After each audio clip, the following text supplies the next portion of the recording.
Hello all of you. आज की class में हम लोग डिस्कस करेंगे स्विच केस स्टेटमेंट। इससे पहले हम लोगों ने स्टडी किया हुआ है इफ एल्स इफ स्टेटमेंट, जिसमें आपने देखा मल्टीपल कंडीशंस को हम लोग चेक करते हैं और एक कंडीशंस जैसे ही ट्रू इवेल्युएट होता है यानी कंडीशन मैच होता है, इसका एग्जीक्यूशन स्टॉप हो जाता है।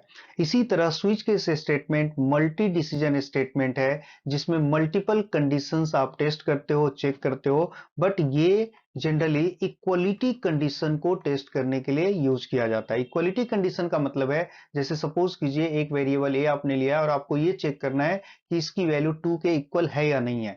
तो ऐसे सिचुएशन में आप स्विच केस यूज करोगे तो ज्यादा इफिशियंट होगा, यानी ऐसे केसेस में ही स्विच केस यूज किए जाते हैं। बट जहां लेस देन, ग्रेटर देन या इक्वल टू आपको चेक करना हो तो ऐसे केसेस में आप इफ एल्स का यूज कर सकते हो।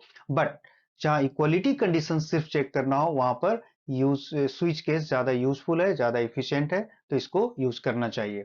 अब इसका सिंटेक्स चेक कर लेते हैं हम लोग। देखो इस तरह से राइट करना होता है आपको स्विच, और यहां पर स्विच के अंदर आप ये वेरिएबल पास कर सकते हो या यहां पर कोई एक्सप्रेशन भी राइट कर सकते हो। उसके बाद देखो आपको ये ब्रेसेस स्टार्ट करना है, यानी स्विच का ब्लॉक आपने स्टार्ट किया और यहाँ पे कंडीशंस को केस के साथ राइट करना है। केस कीवर्ड है, केस राइट करना है और यहाँ पर एक वैल्यू पास करोगे। यहाँ पर देखो वो वैल्यू पास करना है जो इस वेरिएबल की वैल्यू से कंपेयर करना है, यानी यहाँ पर वेरिएबल में जो वैल्यू आप इनपुट करोगे वो और इसकी वैल्यू आपस में कंपेयर करेगा। ये यदि इक्वल है तो ये वाला कोड क्या होगा, एग्जीक्यूट होगा, और उसके बाद ये ब्रेक स्टेटमेंट क्या करेगा, उसको इसके एग्जीक्यूशन को ब्रेक कर देगा। यदि ब्रेक कीवर्ड आप यूज नहीं करते हो तो क्या करेगा, नीचे वाले केस का भी कोड को ये एग्जीक्यूट कर देगा। तो इसलिए इसका सिंटेक्स है कि आपको केस के साथ वैल्यू राइट करना है, फिर कोड इंप्लीमेंट करना है, और हर एक कोड के बाद आपको यहाँ पे ब्रेक कीवर्ड आपको यूज करना पड़ेगा। हर एक केस के साथ ये ब्रेक आपको यूज करना पड़ेगा, राइट। चलिए एक चीज और हम लोग फोकस कर लेते हैं। यहाँ पर आपने देखा कि ये जो कॉलन यहाँ पे राइट किया हुआ है, वैल्यू के साथ आपको कॉलन यहाँ पे राइट करना है, यहाँ पर सेमी कॉलन आपको राइट नहीं करना है। इस चीज को जरूर नोटिस करो, यदि आपने सेमी कॉलन राइट किया तो ये वर्क नहीं होगा। लेकिन ब्रेक के साथ यहाँ पर सेमी कॉलन राइट किया हुआ है, राइट। यहाँ पर वैल्यू के साथ आपको सेमीकोलन यूज नहीं करना है, इस चीज को आप जरूर नोटिस कीजिए, ओके।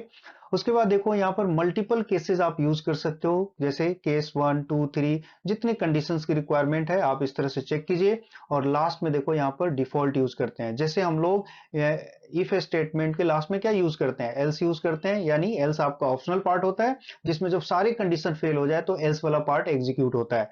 इसी तरह स्विच केस का ऑप्शनल पार्ट होता है डिफॉल्ट, यहां भी आपको कॉलन यूज करना है, सेमी कॉलन यूज नहीं करना है। और डिफॉल्ट का कोड आप यहां पे राइट करते हो। इसको देखो ब्रेक करने की रिक्वायरमेंट नहीं होती है, क्योंकि यहां पर ये लास्ट स्टेटमेंट है, ऑटोमेटिकली ब्रेक होने वाला है, तो ब्रेक कीवर्ड का यूज यहां पे आप नहीं करोगे। और जब सारे कंडीशन ही फेल हो जाते हैं तो ये डिफॉल्ट के साथ जो भी कोड आपने राइट किया हुआ है वो कोड एग्जीक्यूट हो जाता है, ठीक है। तो आपको ये सिंटेक्स समझ में आ गया होगा, इसका मीनिंग समझ में आ गया होगा। इसके बारे में और भी बहुत सारी डिटेल अभी हम लोग डिस्कस करने वाले हैं।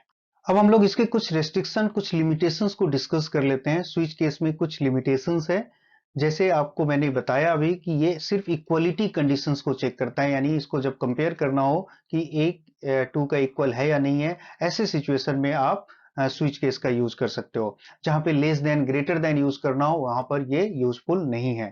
केस के साथ जो केस के साथ जो वैल्यू आप राइट करते हो, जैसे केस है और यहाँ पर जो मैंने वैल्यू राइट किया है, यहाँ पे कोई कांस्टेंट वैल्यू हो सकता है, जैसे आप इस तरह से राइट करोगे केस 1, केस 2, या कोई कैरेक्टर राइट कर सकते हो। केस ए, कैरेक्टर को देखो सिंगल कोड में इस तरह से इंटीजर या कैरेक्टर राइट कर सकते हो। केस के साथ यहाँ पे फ्लोट वैल्यू पास नहीं कर सकते, जैसे आप ये चाहते हो केस 2.1 इस तरह से यहाँ पे चेक किया जाए, तो सॉरी ये वर्क नहीं करेगा, ठीक है। तो ये सिर्फ कांस्टेंट वैल्यू को चेक करता है, फ्लोट को चेक नहीं करता है। और इसके साथ आप एक्सप्रेशन यूज नहीं कर सकते, जैसे आप ये चाहते हो कि इसके साथ यहाँ पर a प्लस बी इस तरह के कोई एक्सप्रेशन राइट किया जाए, तो सॉरी ये भी आपको सपोर्ट नहीं करता है। तो आपके एग्जाम में कभी कभी थ्योरेटिकल क्वेश्चन आता है कि स्विच केस के रेस्ट्रिक्शंस बताओ और उसको इफ से कंपेयर करके बताओ। तो देख सकते हो आप यहाँ पर इफ में हर तरह के कंडीशन चेक कर सकते हो, इसमें सिर्फ इक्वलिटी कंडीशन चेक कर सकते हो। एक और मैं मेजर डिफरेंस बताता हूं कि हर एक केस के साथ यहाँ पर ब्रेक स्टेटमेंट यूज करना कंपलसरी है, जबकि आपने देखा है कि इफ एल्स में ऐसा कोई भी स्टेटमेंट हम लोग यूज नहीं करते। जैसे आपने यहाँ पर इफ फिर कंडीशन राइट किया, यहाँ पे कोड आपने राइट किया, तो ये ऑटोमेटिकली ब्रेक हो जाता है, यहाँ पर ब्रेक कीवर्ड इसमें इफ एल्स में यूज नहीं करना होता, लेकिन स्विच केस में ब्रेक स्टेटमेंट, इसका एक पॉइंट और आप यहां पे राइट कर सकते हो कि ब्रेक स्टेटमेंट यूज करना कंपलसरी है। तो ऐसे कुछ रेस्ट्रिक्शंस होता है, इस रेस्ट्रिक्शंस के साथ हम लोग स्विच केस को यूज करते हैं। ओके, स्विच केस को हम लोग एग्जांपल से समझने की कोशिश करते हैं। देखो यहाँ पर मैंने एक प्रोग्राम राइट किया है जिसमें यूजर से एक नंबर मैंने एंटर करवाया और यहाँ पे मैंने इफ स्टेटमेंट का यूज किया है, यानी इस नंबर के अंदर, यानी यूजर ने यदि 1 पास किया है, देखो a इक्वल टू 1, इसको कंपेयर करेगा। यदि यूजर ने 1 पास किया है तो ये वाला मैसेज आएगा वेरी गुड, और यहीं पे इसका एग्जीक्यूशन स्टॉप हो जाएगा। कहने का मतलब है कि जो इफ ब्लॉक है ये नेक्स्ट पार्ट को ये एग्जीक्यूट नहीं करेगा। ओके, इसी तरह यदि आपने इसमें 2 इनपुट किया है तो पहले इसको कंडीशन को चेक करेगा, और ये मैच नहीं हुआ तो एल्स पार्ट में आएगा, फिर इस कंडीशन को चेक करेगा, ये मैच हो गया तो इस वाले पार्ट को एग्जीक्यूट करेगा।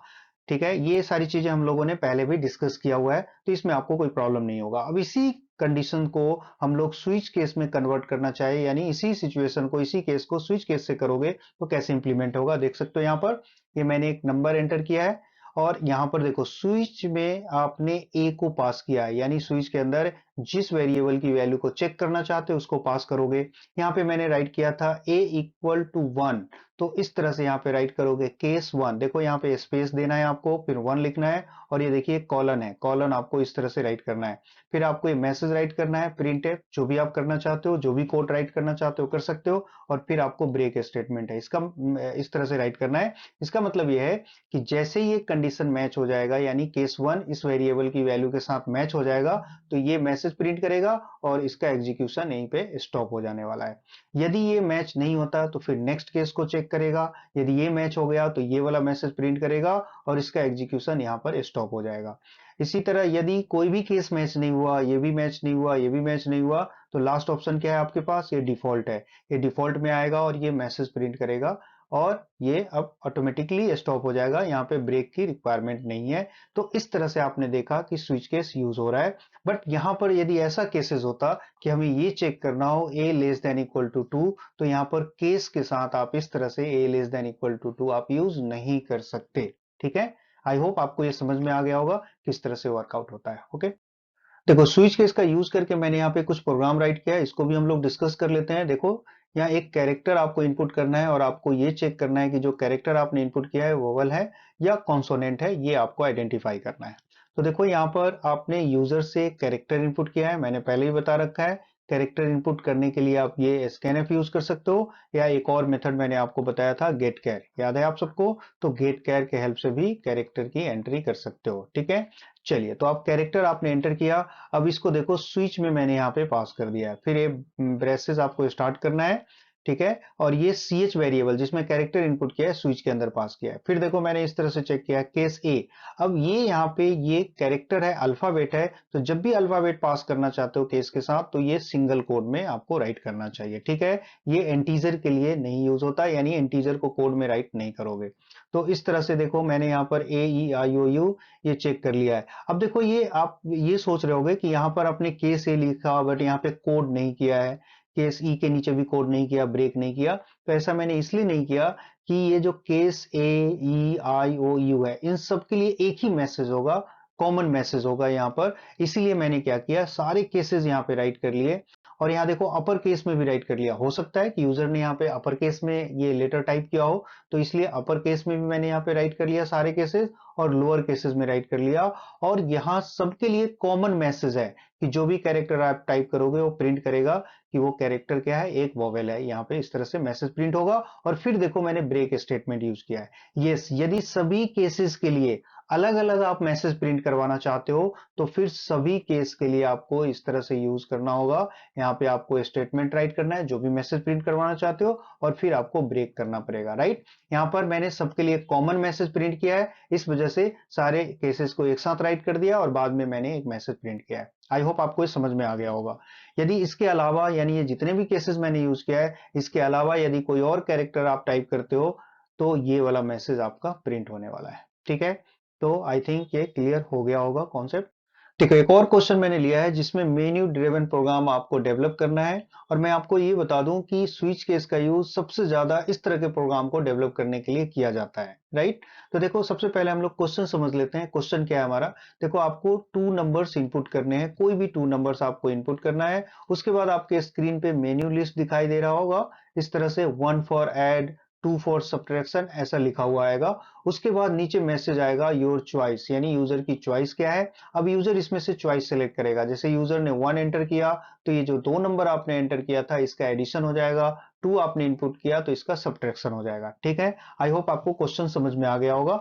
तो अब इसको डिस्कस कर लेते हैं। देखो, यहाँ पर हमने वेरिएबल डिक्लेयर कर लिया है, चॉइस नंबर 1 नंबर 2 रिजल्ट। यहाँ पे नंबर 1 नंबर 2 मैंने यहाँ पे इनपुट कर लिया है। फिर देखो, यहाँ पर ये प्रिंटफ में मैंने मेन्यू डिस्प्ले करवाया, यानी ये जो मैसेज आपने लिखा है एज इट इज आपके स्क्रीन पे डिस्प्ले होगा। यानी यूजर पहले 2 नंबर इनपुट करेगा। कंपाइल भी कर लो साथ साथ। जैसे देखो, मैंने यहाँ पर 5 एंटर किया है और ये सेकेंड नंबर में मैंने 4 इनपुट किया है। ओके, उसके बाद स्क्रीन पे मेन्यू डिस्प्ले होके आएगा, 1 for addition, 2 for subtraction, 3 for multiply, 4 for division. उसके बाद यहाँ मैसेज आ रहा है एंटर योर चॉइस। अब आप यहाँ से चॉइस इनपुट करोगे। जैसे मान लो मैंने यहाँ पर 2 इनपुट किया है, तो ये 2 कहाँ पे इनपुट किया है? चॉइस वेरिएबल के अंदर, ये वेरिएबल मैंने लिया हुआ है। अब आप देखोगे कि इस चॉइस को मैंने यहाँ स्विच केस में पास कर दिया है, यानी इसकी जो 2 की वैल्यू थी ये स्विच केस में यहाँ पे इनपुट हो गया। अब ये केस मैच करेगा, केस 1 से मैच हो रहा है? नहीं मैच हो रहा है। एक आपने 2 पास किया है तो केस 2 से मैच हो रहा है, राइट। तो केस 2 में जैसे ही कंडीशन मैच होगा, ये टास्क क्या होगा? एग्जीक्यूट होगा, यानी ये वाला कोड एग्जीक्यूट होगा। तो यहाँ नंबर 1 माइनस नंबर 2 मैंने कोड किया हुआ है, यानी 5 - 4 ये कैलकुलेट करेगा, रिजल्ट में 1 स्टोर होगा और यहाँ पे मैसेज प्रिंट होगा। और ये ब्रेक स्टेटमेंट की वजह से ये क्या होगा? यहाँ पे इसका एग्जीक्यूशन स्टॉप हो जाएगा, यानी आपके स्क्रीन पे सब्ट्रैक्शन इक्वल टू 1 प्रिंट हो रहा होगा। क्लियर? अब इस तरह से, अब यदि आप ब्रेक स्टेटमेंट यहाँ पे यूज नहीं करते तो क्या करता है? वो इसको भी प्रिंट कर देता है, यानी उसके नीचे जितने भी केसेस आपने लिखा हुआ है उन सबके मैसेज को प्रिंट करेगा, राइट। यदि यूजर ने 1 to 4 के बीच कोई नंबर पास नहीं किया, जैसे आपने 5 पास किया है सपोज करो, तो ये 5 यहाँ पर पास होगा 5। और इसमें देखो, ये केस मैच नहीं हो रहा है, ये भी मैच नहीं हो रहा है, ये केस भी मैच नहीं हो रहा है, ये भी मैच नहीं हो रहा है। तो ऑप्शन कहाँ आएगा? डिफॉल्ट में आएगा। और डिफॉल्ट में क्या लिखा हुआ है? Invalid choice. ये मैसेज प्रिंट होगा और स्टॉप हो जाएगा। ठीक है, तो आई थिंक आपको समझ में आ गया होगा। ओके, प्रैक्टिस के लिए मैंने यहाँ पे कुछ क्वेश्चन दे दिए हैं, आप लोग चाहो तो इस क्वेश्चन की प्रैक्टिस कर सकते हो। फर्स्ट क्वेश्चन है, इसमें आपको 1 to 7 एक नंबर एंटर करना है, इंटीजर वैल्यू आपको एंटर करना है और उसके करस्पॉन्डिंग डेज का नेम प्रिंट करना है। जैसे 1 फॉर संडे, 2 फॉर मंडे, इस तरह से आपको प्रिंट करना है।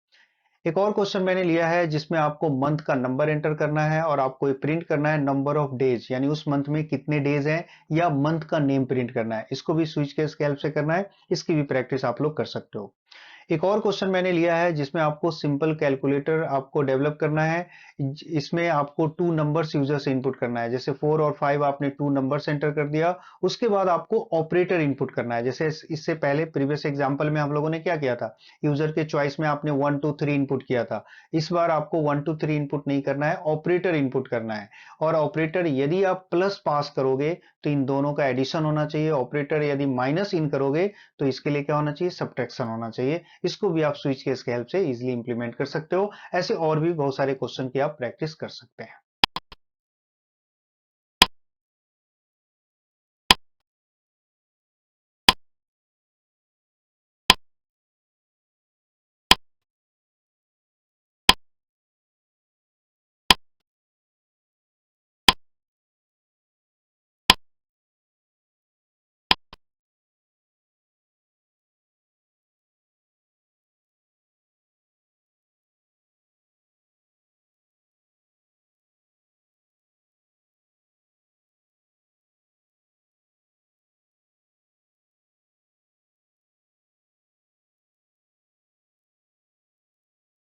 हेलो ऑल ऑफ यू, आज की क्लास में हम लोग डिस्कस करेंगे जंप स्टेटमेंट। जंप स्टेटमेंट का मतलब है कि प्रोग्राम का कंट्रोल एक लोकेशन से दूसरे लोकेशन आप ट्रांसफर करते हो, यानी प्रोग्राम के एक पार्ट से प्रोग्राम के दूसरे पार्ट में आप कंट्रोल को कंडीशंस के अकॉर्डिंग ट्रांसफर करते हो, इसीलिए इसको हम लोग जंप स्टेटमेंट कहते हैं।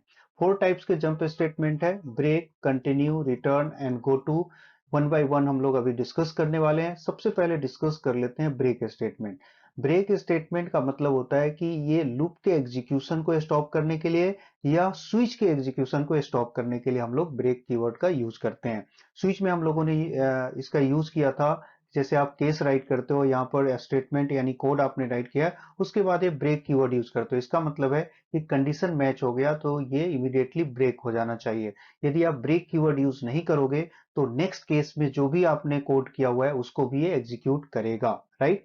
तो इसी तरह लूप का एग्जीक्यूशन आपको रोकना है। जैसे नॉर्मली लूप का जब कंडीशन फिनिश हो जाएगा, मैच हो जाएगा, तो लूप ऑटोमेटिकली रुक जाता है। बट इन बिटवीन आपको किसी कंडीशंस के अकॉर्डिंग लूप के एग्जीक्यूशन को स्टॉप करना है तो ब्रेक का यूज कर सकते हो।